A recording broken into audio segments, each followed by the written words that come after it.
Hello, আসসালামু আলাইকুম। আশা করি সবাই ভালো আছেন। আমিও আছি আপনাদের দোয়ায় আলহামদুলিল্লাহ। কাশিটা তো আসে, শুকনা কাশি, যেতে একটু সময় লাগবে। প্রতিদিনের মতো সকালবেলা উঠে হচ্ছে আমার চুলা মোছা সেই কাজ এগুলো তো থাকবেই।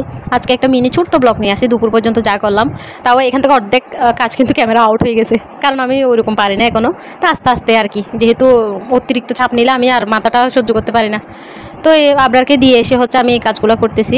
এসে হচ্ছে আমি 2টা ডিম সিদ্ধ দিছি আমি খাওয়ার জন্য। তারপরে আমি এগুলো পরিষ্কার করে নিব। তারপর আসার সময় আমি একটা হচ্ছে শাকের ইয়াও নিয়ে আসছি। আজকে আমি একটা প্রাণপ্রিয় শাক নিয়ে আসলাম, সেটা হচ্ছে যে কী শাক? কচু শাক। এটা আমার ভীষণ প্রিয়।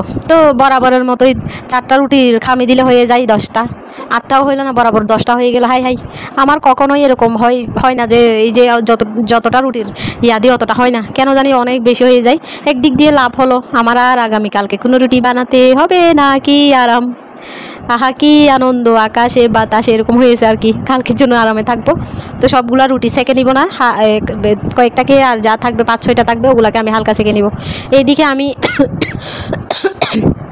কচু শাকগুলাও বাছতেছি, আর একটা কী জানি কাজও করতেছি। দুই দিকে রুটি সেঁকতেছি মনে হয়।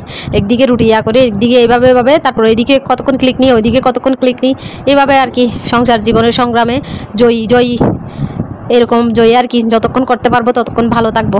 করতে না পারলে বউ ভালো না, ছেলের বউ ভালো না। যতক্ষণ শ্বশুরবাড়ির লোকজনকে করতে পারবেন ততক্ষণই ভালো থাকতে পারবো। এটাই নিয়ম। শ্বশুরবাড়ির বলে কথা নেই, বাপের বাড়ির লোকদের কী হয় কী অবস্থা, যতক্ষণ তাদের কাজে আসবেন ততক্ষণ দেখবেন যে ভালো থাকবেন। দুনিয়াতে স্বার্থ ছাড়া কিছুই বুঝে না রে ভাই। যাই হোক, কচু শাকগুলো এত কচি ছিল, যতই কাটি ততই ভালো লাগে। মানে বোট কিনিতে দেওয়ার আগেই তারা হয়ে যাচ্ছে, বিলীন হয়ে যাচ্ছে, এত ভালো মানে ওরা কচি।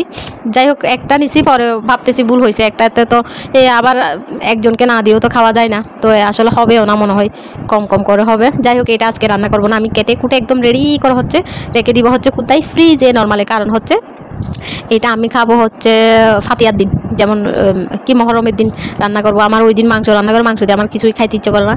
যাই হোক, তো আমার জন্য একটা স্পেশাল সবজি রাখবো, সেটা হচ্ছে কচু শাক ঝাল। তো এদিকে আমার হয়ে গেছে রুটির খামিটা।